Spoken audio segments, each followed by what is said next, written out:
Vamos lá, auxílio doença. Vamos conhecer auxílio doença, é isso que a gente vai trabalhar nessa aula, tá legal? Olha, sempre vou lembrar, posso estar sendo enjoado aí, mas vou lembrar. Pessoal, divida a tela do seu computador aí comigo, com a lei, abra aí, já deixa aberta aí, a lei 8.213, a Constituição Federal, lá perto do artigo 201, e o Decreto-Lei 3048. Eu acho que a gente vai dar uma olhadinha lá também.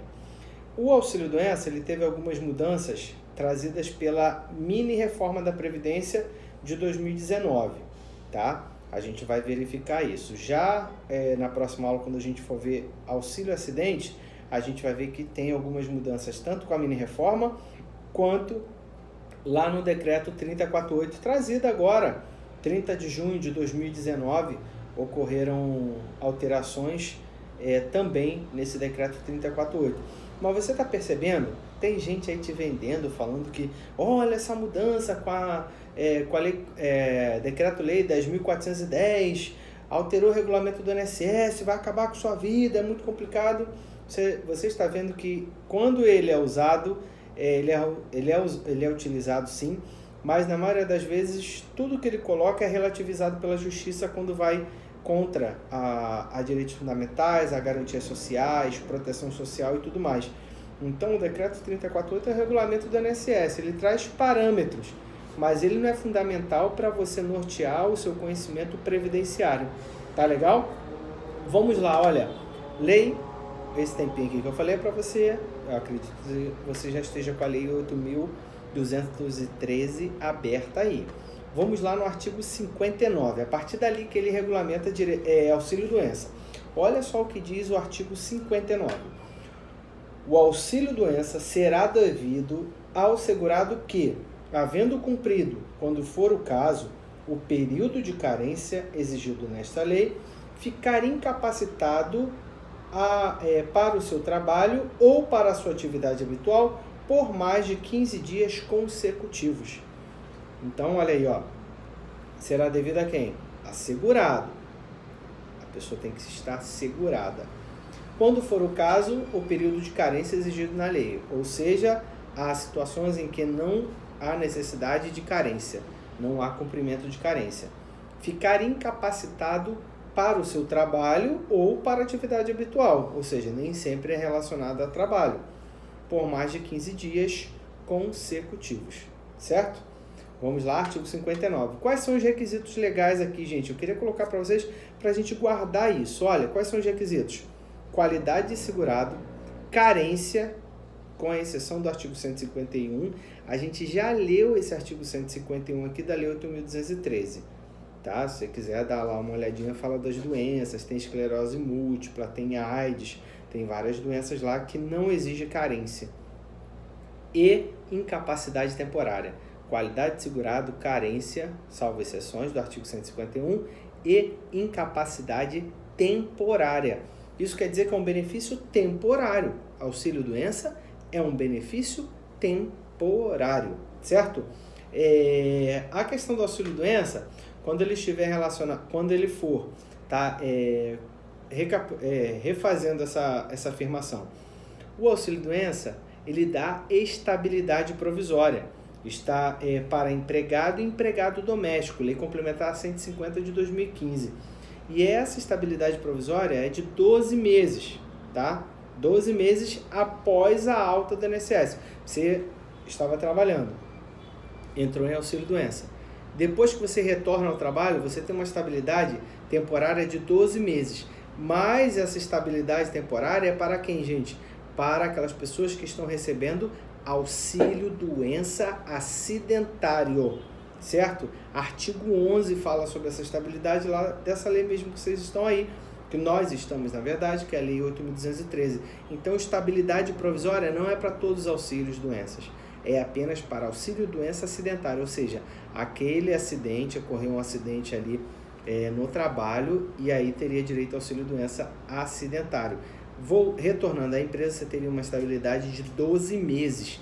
Importante, a MP 905, eu vou falar mais dela aqui, mas ela está tirando esse acidente de casa-trabalho, trabalho-casa, como acidente de trabalho. Eu já falei isso daqui anteriormente, mas a gente vai verificar isso aqui diretamente na MP, tá? Lembrando que essa MP acabou de... não foi renovada e o governo propõe a edição de uma nova MP, tá bom? Qual o fato gerador desse benefício, né, gente? O que gera esse benefício? É estar incapacitado por 15 dias consecutivos. Se é segurado, está incapacitado 15 dias consecutivos, você teria direito a esse benefício. Eu queria ler com vocês a súmula da TNU. Abra aí as suas súmulas da TNU. A súmula 72. Olha o que diz a súmula 72, pessoal. É possível o recebimento de benefício por incapacidade durante o período em que houve exercício da atividade remunerada, quando comprovado que o segurado estava incapaz para as atividades habituais na época em que trabalhou. A gente falou dessa súmula aqui na aula, né, no nosso vídeo aí, quando nós falamos de aposentadoria por invalidez. O cara está trabalhando, tá? E aí, ele é autônomo, vamos colocar uma pessoa aí, um autônomo aí, mas que recolhe sua contribuição. E aí ele se acidentou. E o INSS falou, olha, não, vou dar um melhor, que mais que acontece? A pessoa está trabalhando e é empregado. E aí ele se acidentou. Depois dos 15 dias, você passa pelo médico da empresa. O médico da empresa fala para você, olha, vai para o INSS. E aí você vai para o INSS. Aí você chega na perícia do INSS e o INSS fala, você não está incapaz para o trabalho não, volta para a empresa. E aí você chega no médico da empresa e o médico fala, olha, você não está capacitado para o trabalho não, volta para o INSS. Olha isso daí. Só que, nesse período, você tinha que dar seu jeito. Vamos supor que você consiga voltar para a empresa e consiga trabalhar ali, consiga alguma coisa. Nesse caso, você pode entrar com uma ação e pedir que seja concedido o benefício lá de auxílio-doença diante das documentações. E aí aplica a súmula 72. Agora, vamos supor que você seja autônomo, contribuinte individual, e você tenta pedir, se acidentou e tenta pedir o auxílio-doença, e o INSS nega. Nesse caso do INSS negar, você tem que trabalhar. E aí, eu falei disso daqui, e aí você entra com a ação. E lá na defesa o INSS fala, olha, tanto é que ele não tem direito ao auxílio-doença, que ele voltou a trabalhar. Olha o quinis dele aqui, juiz. E o juiz fala, olha, vou aplicar a súmula 72. Ele trabalhou porque ele tinha necessidade de trabalhar. Agora, só queria fazer um adendo ao primeiro problema que eu trouxe. Que, vamos lá, o cara estava trabalhando, se acidentou, foi para o INSS. O INSS falou que ele não tem direito porque ele está capaz. Aí ele volta para o médico da empresa, o médico da empresa fala que ele não está capaz de voltar para a empresa e ele volta para o INSS. Nesse caso, quando o médico da empresa fala que você não está apto para voltar, você tendo as documentações necessárias ali, você tem que ir diretamente para o judiciário. E aí, se a perícia judicial disser que você realmente não pode trabalhar, o INSS vai te receber, vai conceder um auxílio-doença para você. Se a perícia do INSS disser, a perícia médica lá do juiz, disser que você está apto para o trabalho, você vai pegar essa perícia médica, essa sentença de improcedência e vai levar na empresa. A empresa vai ter que te receber por conta dessa decisão e vai ter que pagar seus salários normalmente. E o máximo que pode acontecer aqui, nesse caso, não ter estabilidade. O que pode acontecer é a empresa te dispensar. Então, é importante tentar fazer o máximo para conseguir pelo menos ou um mês retroativo ou algum período ali de auxílio-doença, para quando você voltar para a empresa, você ter no mínimo aquela estabilidade de 12 meses. Né? E o tempo vai fazer pelo menos que o patrão lá esqueça desse incidente e você continue na empresa, na verdade. Como é que é feita essa prova? A gente acabou de falar dela aqui. É perícia médica. É dessa maneira que vai ser feito, tanto no INSS quanto no judiciário. Perícia médica. É assim que vai definir a sua incapacidade temporária para o trabalho, certo? Agora, vamos supor que você vá ao INSS pedir o auxílio-doença. E aí o médico fala, olha, o perito do INSS fala, olha, essa doença sua, essa incapacidade sua já existia antes de você se tornar segurado. Artigo 59, parágrafo 1º da Lei 8.213. Ela está aqui do meu ladinho, está? Promete? Jura? Está aqui do meu lado, não está? Olha aí o que ela diz. não será devido o auxílio-doença ao segurado que se filiar ao regime geral de previdência social, já portador da doença ou lesão invocada como causa do benefício, exceto quando a incapacidade sobrevier por motivo de progressão ou agravamento da doença ou da lesão. E aí a gente falou também disso aqui, lá, a súmula 53 da TNU. Não há direito ao auxílio-doença ou à aposentadoria por invalidez quando a incapacidade para o trabalho é pré-existente ao reingresso do segurado ao regime geral de previdência social. Então, a incapacidade, tá? Quando a legislação trata é da sua incapacidade para o trabalho. O fato de você ter a doença, tudo bem, você não vai conseguir o auxílio-doença por aquela doença, mas o agravamento da doença te dá, sim, o direito de ter o auxílio-doença. Muitas perícias negam, dizem, não, isso é doença pré-existente. Você não está falando da doença pré-existente. O agravamento se deu enquanto você era segurado. Então, você vai conseguir, ou a pessoa aí que você estiver cuidando ou defendendo e tudo mais, vai conseguir sim. A doença é pré-existente, o agravamento da doença não. E o agravamento dessa doença, minimamente do que for, pode sim, já enseja aí, vai ter direito ao auxílio-doença.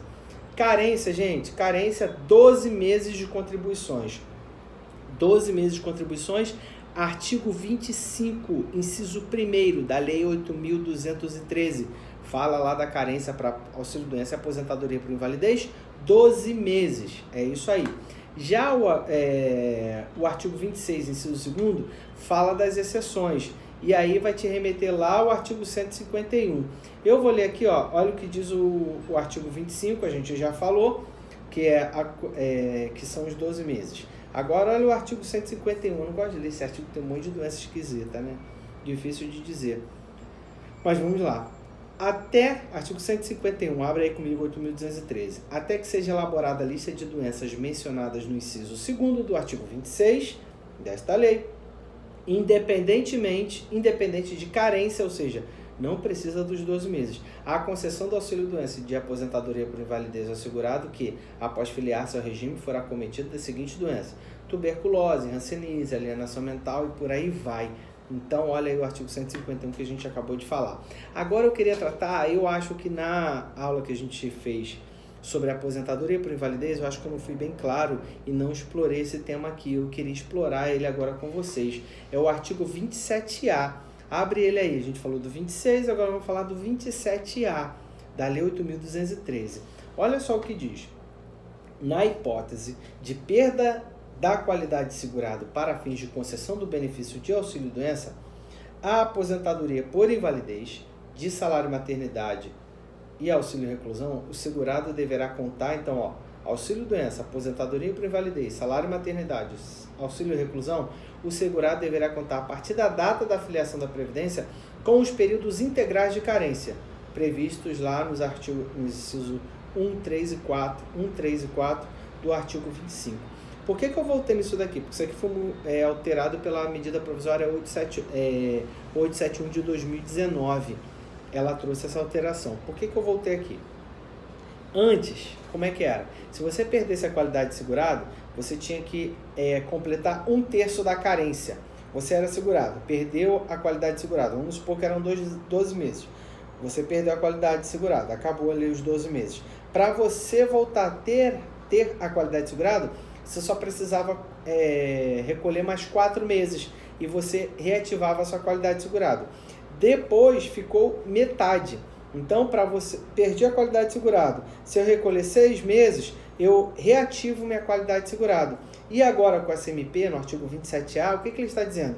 Olha, se você perder a qualidade de segurado, para você retomar a qualidade de segurado, você precisa de mais 12 meses de contribuição.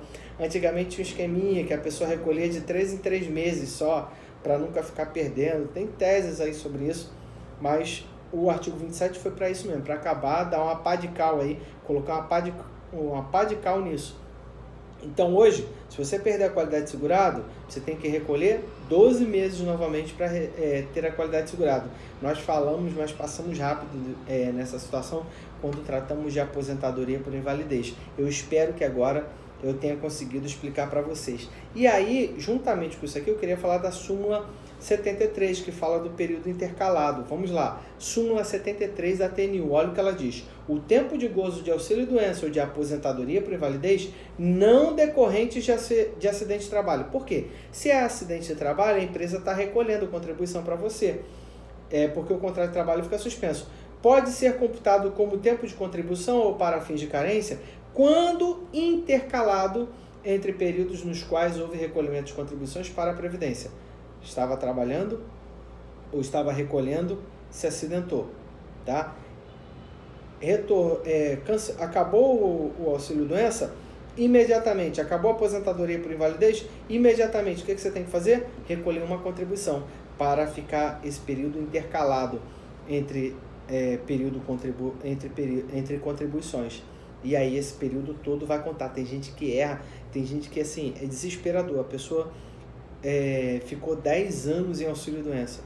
E aí quando saiu do auxílio-doença, o que ela tinha que fazer? Tinha que recolher para todo aquele período de auxílio-doença ser computado. O que ela fez? Não recolheu. Então esse período, olha que desastre. É isso aí. Súmula 73 da TNU está dada, tema dado. Valor do benefício, gente. É interessante aqui pelo seguinte, o valor do benefício de auxílio-doença, ele é mais vantajoso do que a aposentadoria por invalidez. A gente viu como é calculada agora a aposentadoria por invalidez, parte de 60% do salário de benefício, não é isso? Só que olha só, artigo 61 da Lei 8.213, abre aí para você ver, fala o seguinte, corresponde a 91% do salário de benefício sem aplicação do fator previdenciário e nunca será menor que um salário mínimo. 91% do salário, já parte de 91% do salário de benefício, enquanto a aposentadoria por invalidez parte de 60% do benefício. É mais benéfico do que uma aposentadoria. O que eu percebi? O que eles estão tentando incentivar aqui? Fazer com que a pessoa se mantenha no auxílio-doença, porque é mais vantajoso. Só que no auxílio-doença, você tem aqueles períodos ali de perícias, né? No máximo ali 120 dias, a gente vai ver aqui e tal. Já na aposentadoria por invalidez não é assim.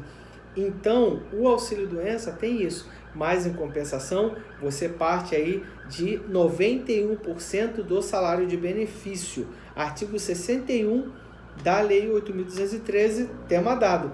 Agora, olha só, isso é interessante, aí entra uma outra covardia. Pensa o seguinte, 91% do seu salário de benefício, pega-se 100%, 80% da sua média aritmética ali, agora são 100% da sua média aritmética, e tiram 91%. Só que qual foi a covardia aqui que eles fizeram? Olha só o que diz o artigo 29, parágrafo 10º, 29, parágrafo 10.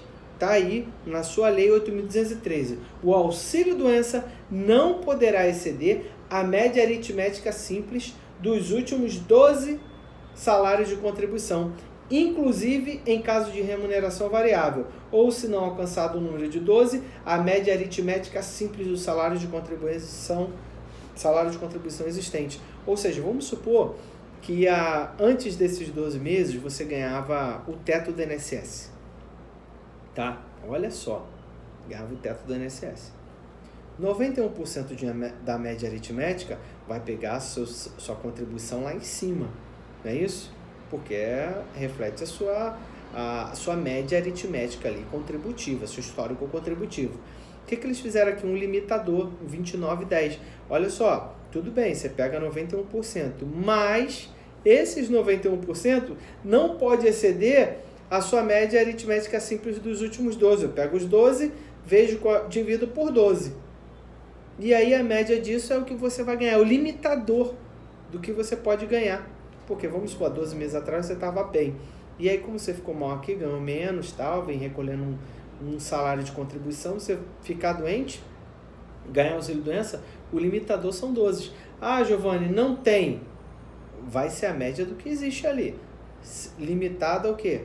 A um salário mínimo. É o que você pode ganhar, tá? Falei dessa questão que o cálculo é engraçado, né? Você fala, poxa, 91% é bom. Aí vai para a média da média das 12 últimas contribuições. Pô, já ficou ruim. Então, nunca tá bom para lugar nenhum, não é verdade? Vamos lá, data do início do benefício, gente. Está aí no artigo 60. Tá? Os primeiros 15 dias são pagos pelo empregador. 16º do afastamento, a empresa, o INSS começa a pagar. Os outros segurados, a contar do início da capacidade ou então enquanto permanecer em capacidade. E artigo 60, parágrafo 1º. Tá aí, ó. Quando da data do requerimento do benefício. Deu entrada e coloca lá, 60, parágrafo 1º. Quando o requerido for segurado, afastado da atividade por mais de 30 dias, o auxílio-doença será devido a contar da data da entrada do requerimento. O cara está doente, tá? Deu entrada, saiu daqui do consultório, foi dar entrada no seu auxílio-doença, começa a receber dali. Passaram-se 30 dias. Falou, não, tô aqui meio doente, tal, tô resolvendo algumas coisas. Se você for dar entrada depois de 30 dias da sua incapacidade aqui, você vai receber da data da entrada do benefício. Lembra o seguinte, aqui, ó, a contar do início da incapacidade. Para o empregado, no 16º dia. Mas para quem não foi empregado, a contar do início da incapacidade. Por isso que eu falei desses 30 dias aí depois. Tá legal? Artigo 60 e artigo 60, parágrafo 1º. Pontos importantes. Vamos lá. Perícia médica, gente. Abre aí no seu artigo 61. Tá? Perdão, 101. 101 da Lei 8.213. Olha o que diz. O segurado em gozo de auxílio-doença, a aposentadoria por invalidez e o pensionista inválido estão obrigados, sob pena de suspensão do benefício, a submeter-se a exame médico a cargo da Previdência Social, processo de reabilitação profissional por ela prescrito e custeado, e tratamento dispensado gratuitamente, exceto cirúrgico e a transfusão de sangue, que são facultativos. Falamos disso aqui na aposentadoria por invalidez. O INSS é covarde. Ele fala, olha, você está com problema de coluna? Eu até comentei isso daqui, estou conversando com um médico ortopedista, ele falou, Giovanni, olha, coluna, você pode fazer a cirurgia que for, nunca vai melhorar, nunca vai curar. Então, se a pessoa está aposentada, está em auxílio-doença por coluna, e o INSS fala, olha, você vai ficar bom se você fizer cirurgia. Você não é obrigado a fazer cirurgia. Tá aqui, artigo 101.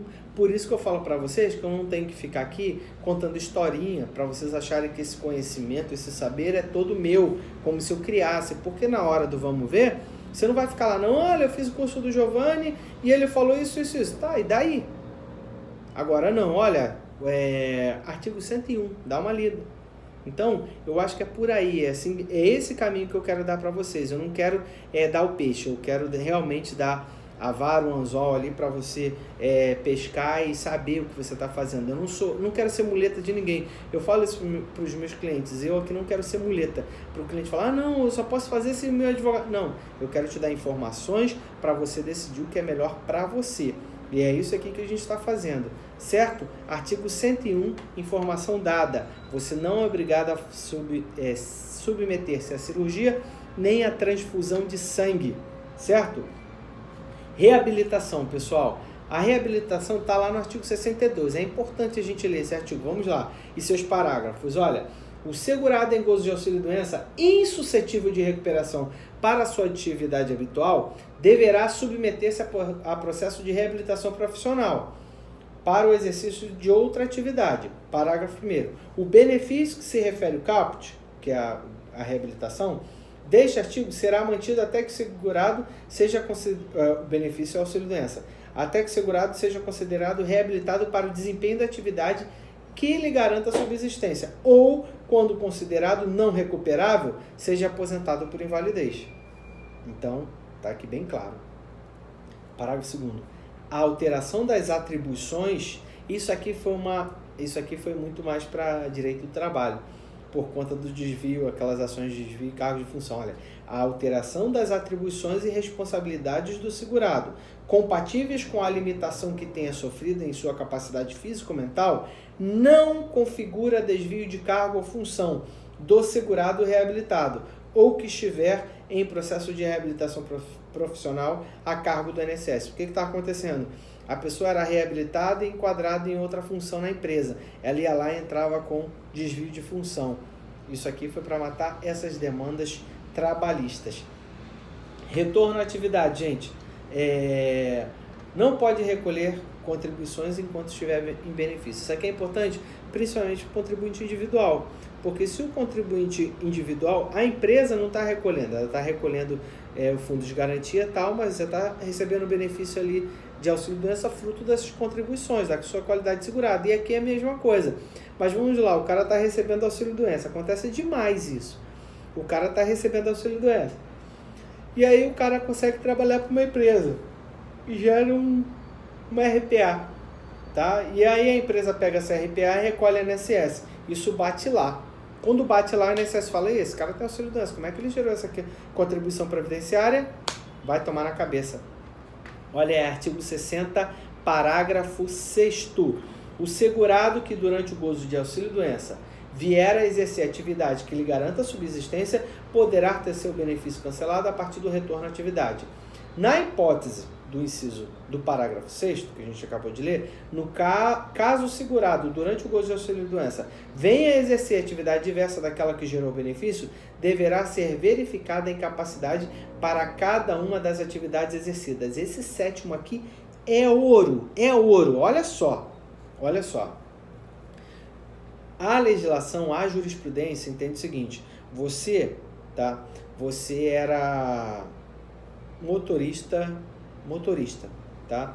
E aí ficou incapacitado. Só que aí você começou a fazer bolinho. E tudo mais em casa. O que está dizendo o seguinte, o que está dizendo esse parágrafo, e a jurisprudência também vai nesse sentido, pelo seguinte, se você está recebendo auxílio-doença por conta do acidente das suas pernas, e agora está fazendo bolo com as mãos, isso não cancela o auxílio-doença.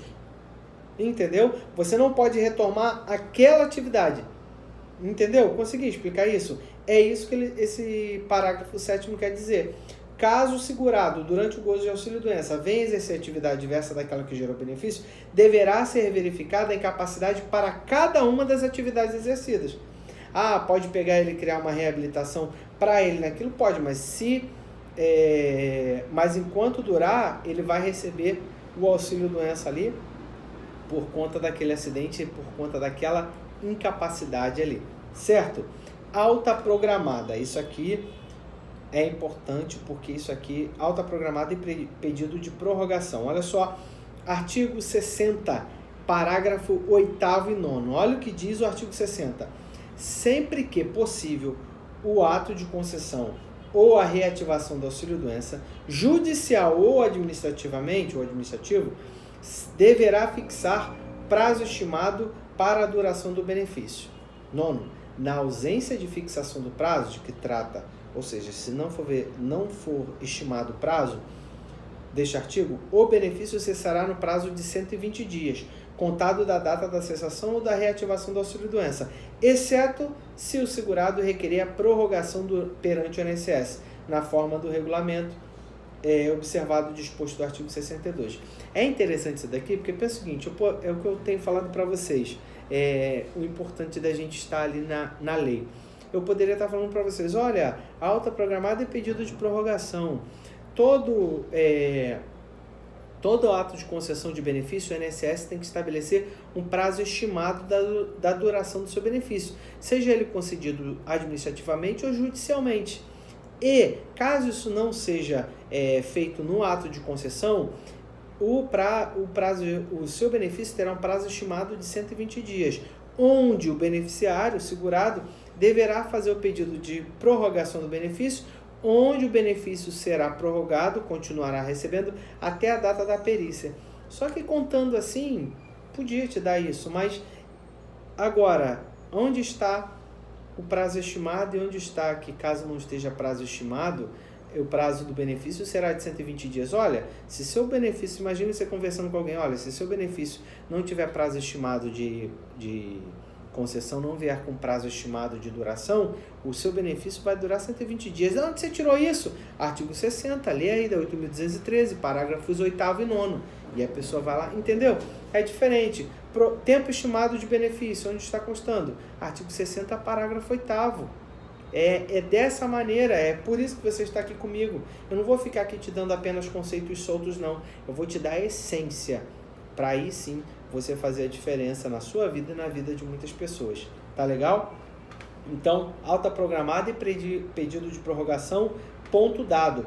Pente fino, gente, abre aí, 60º, artigo 60 da 8.213, parágrafo 10º, olha o que diz. O segurado em gozo de auxílio-doença concedido judicial ou administrativamente poderá ser convocado a qualquer momento para avaliações das condições que ensejaram sua concessão ou manutenção, observado o artigo 101, aquelas limitações lá do artigo 101 que a gente viu sobre cirurgia e tudo mais, e também essa questão da idade, né? E a gente viu na aposentadoria por invalidez.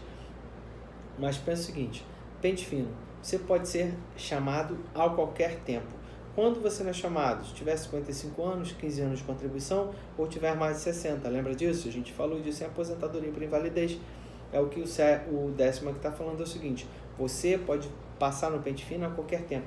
E, gente, eu tenho um vídeo aqui nosso com mais de 1 milhão, e eu falei muito sobre esse negócio do pente fino, no nosso canal lá no YouTube, né, com mais de 1 milhão de visualizações, porque as pessoas pegaram esse 60 parágrafo 10º e começaram a fazer vídeos sensacionalistas, sabe? Agora, a qualquer momento, agora já era. Era só simplesmente falar, olha, agora com a modificação pela MP 871 de 2019, a qualquer momento o INSS pode te chamar, exceto quando 55 e 15 anos de tempo de contribuição e em aposentadoria por invalidez ou 60 anos de idade, entendeu? Mas segue a vida.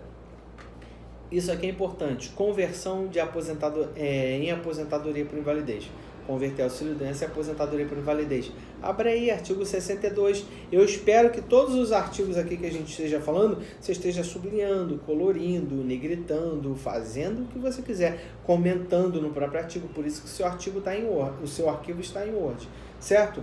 O segurado em gozo de auxílio-doença insuscetível de recuperação para a sua atividade habitual deverá submeter-se a processo de reabilitação para o exercício de outra atividade. Parágrafo único. O benefício a que se refere este caput, ou seja, o caput é essa parte principal do artigo, deste artigo será mantido até que o segurado seja considerado reabilitado para o desempenho de atividade que lhe garanta a subsistência, ou quando considerado não recuperável, seja aposentado por invalidez.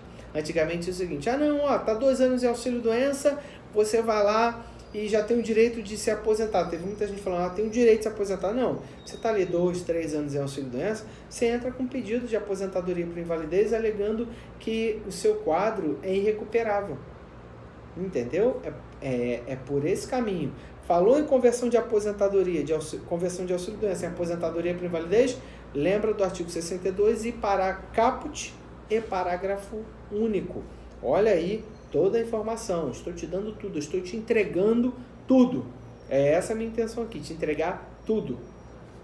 Preso, gente, teve uma reforma agora, tá? E o preso, olha só, artigo 59, parágrafo 3º. O cara estava aqui fora, estava em auxílio-doença, tá? E aí foi preso. Artigo 59, parágrafo 3º. O segurado em gozo de auxílio-doença, na data do recolhimento à prisão, terá o benefício suspenso.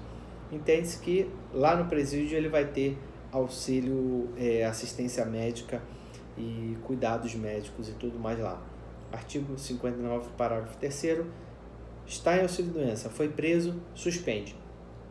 E aí, se você continuar lendo aí os parágrafos, fala, preso vai ser suspenso 60 dias, se ele for solto, volta a receber, se ele fugir, não recebe mais, se ele for solto, ele recebe. Então, segue essa dinâmica aí, mas a informação importante aqui é essa. Foi preso, está em auxílio-doença, foi preso, suspende imediatamente o auxílio-doença. Por último, para a gente terminar aqui, vamos lá, eu pedi aposentadoria por invalidez. Eu entrei com um pedido administrativo de aposentadoria por invalidez, tá? Foi negado. Eu fui para o judiciário e falei, excelência, olha, eu tenho direito à aposentadoria por invalidez, sim. E o INSS me negou. Você entrou com a ação. E aí, a sua doença veio agravando, veio ficando mais grave ainda, tá? E na realização da perícia médica, o perito falou, olha, pelo que você tem aqui, sua doença não é permanente, é temporária. Aí o juiz vai pegar aquele lado e falar, olha, você me pediu aposentadoria por invalidez, mas o seu caso é de auxílio-doença. Eu vou te dar um auxílio-doença. O que é isso? E a gente viu, já comentamos, inclusive deixei um arquivo aqui para você ler com esse precedente. Chama-se o quê? Qual é o nome dessa tese? Flexibilização do pedido judicial em matéria previdenciária. Primazia do acertamento judicial da relação jurídica de proteção social.